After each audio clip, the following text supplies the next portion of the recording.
Hello, hope you're all doing good. Some more videos with no editing, straight from my camera phone. I am excited. I'm excited for tomorrow. I'm going to see with my wife 8 days a week, The Touring Years, the Beatles film. And I'm excited. Yeah, the reviews are good right now. But, us Beatle fans who can't be happy about anything, ever, are already out and nitpicking. I'm just excited to see the Beatles on the big screen in a movie done by a major director, Ron Howard, who I love all of his movies. I really do. From Splash to Backdraft to Frost Nixon, to In the Heart of the Sea, which came out last year, to his documentary Made in America about Jay-Z's Made in America festival. So, yeah, I'm excited to see it. What I want to talk about today is this. The new issue of Live at the Hollywood Bowl. The original album came out in 1977.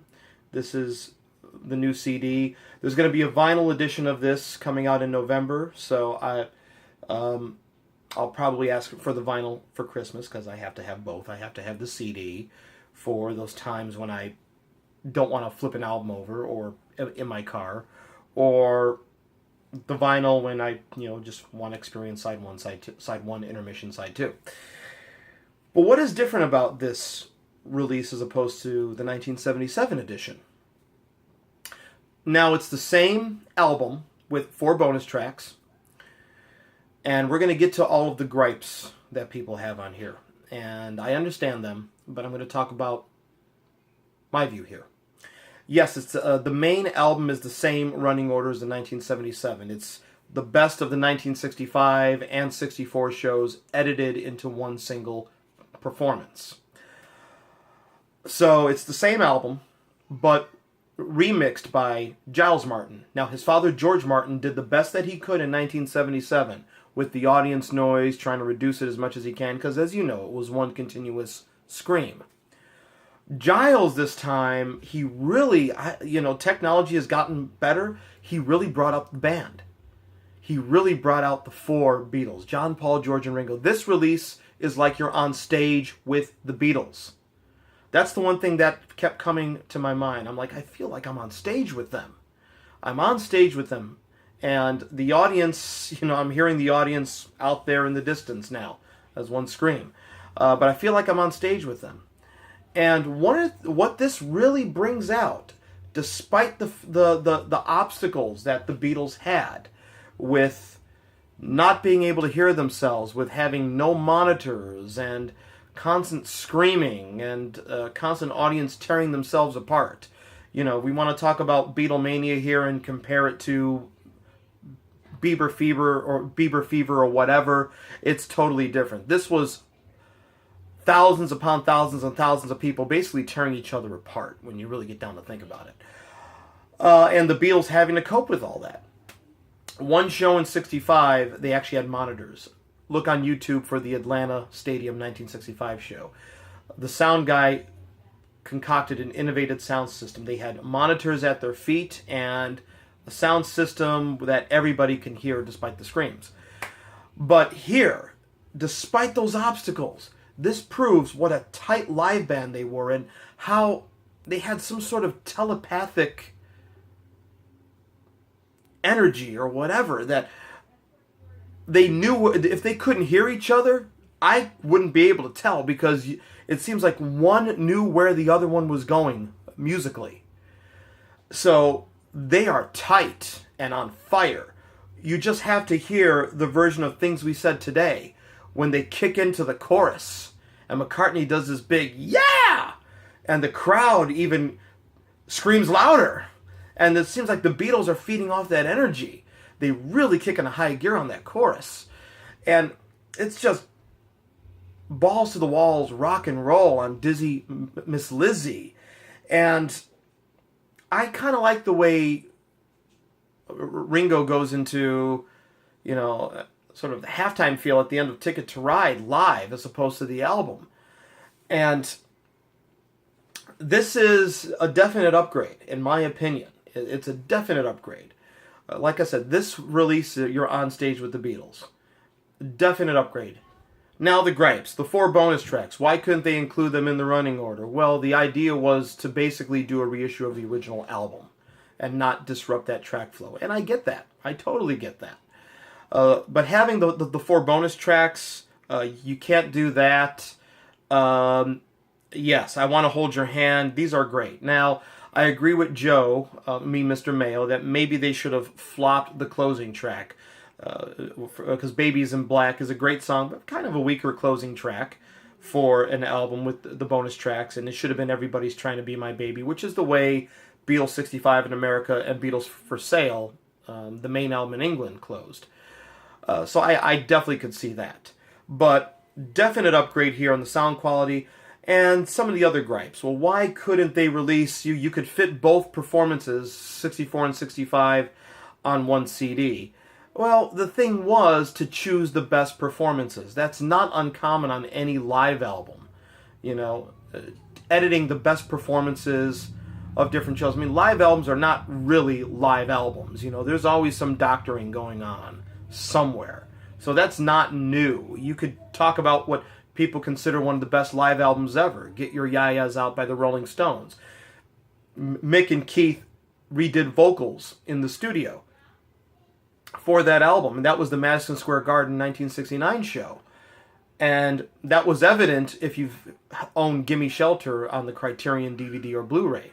The bonus feature of them mixing Little Queenie. The vocals are different. That's a different story, but you know, all live albums have doctoring. Yes, they could have done both shows, but I'm happy with getting the best of the best. You know, I truly am. And now let's talk about the artwork. Okay, let's talk about the artwork. Okay, I agree that this front cover, which is different from the original, and I'm going to show you the original in a second here, is an obvious tie-in to the movie. But they made no bones about that they're releasing this as a companion to the movie. They made no bones about that. We're issuing this as a companion to the movie.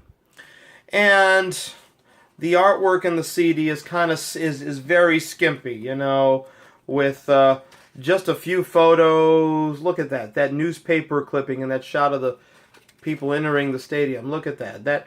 I've never seen that photo before. I think that's a cool photo. You know, the Beatles press conference. Oh, look, we got this photo, and oh, look, this is skimpy. Even the liner notes. Oh, we got the far away photo of the press conference. We don't have the close up. You know, okay, yeah, skimpy. I like David Fricke's liner notes. He's one of the few writers of Rolling Stone that I do like, and I think he's worth reading. And that's saying a lot with Rolling Stone. But I like David Fricke. And his liner notes are great. George Martin's original liner notes are in here. But let's talk about the original release. If people wanted the original release, let's talk about Skimpy. Here's the front cover of the original release. Okay? You got the 2 ticket stubs from 64 and 65. And there you go, a distant shot of the Beatles at the Hollywood Bowl. Here's the back cover. George Martin's original liner notes with the torn ticket stub. There you go. Here's the gatefold sleeve, which is where we should get our goodies from, right? There is some shots of memorabilia and a blurred photo of the Beatles live on stage. And this always bothers me now. This is not period correct. Yes, it's Beatles 6, the American album on 8-track, but my camera's kind of blurring here, but that's a photo of the 67 Beatles. Not the 64 Beatles or the 65 Beatles, the 67 Sgt. Pepper era Beatles. And you get this inner sleeve shot of this group of girls screaming at the show. This girl always intrigued me for some reason.